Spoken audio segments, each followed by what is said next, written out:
जिन्नावाली आजादी. What is this जिन्नावाली आजादी? हिंदुओं से आजादी, काफिरों से आजादी. These were the slogans that were raised in these protests, sir. And what was the other slogan? Sir, let me tell you, there is nothing anti-Muslim about the CAA, but there is everything anti-Hindu about the anti-CAA protests, which were, what was the slogan that was raised? Tera mera rishta kya? La ilaha illallah. These were the slogans that were raised at these protests, sir.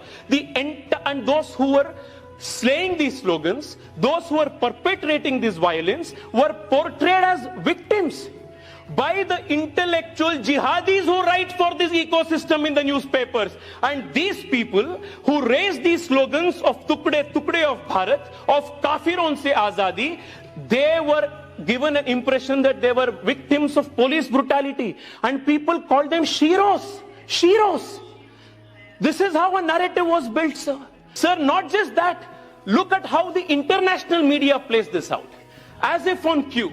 Sir, 17th of February. Knowing fully well that 24th February, Donald Trump is coming to India, Umar Khalid makes a speech, exhorts the minority community to go onto the streets and start violent protests so that they can give out a message to Donald Trump. Sir, this is not a first instance.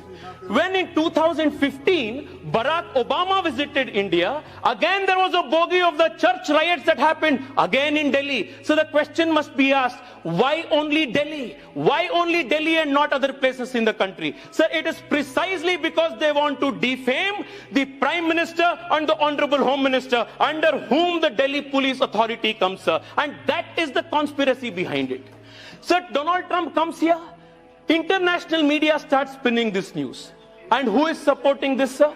Sir, there is a prominent journalist, J. Gopi Krishnan, who a couple of days ago made it public that he was offered $1,500 US to write an article 1,000 word long defaming India by an international publication.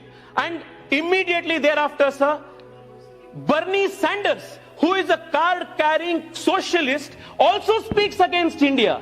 And all of these are orchestrated in such a manner to prevent a negative image of this country, sir.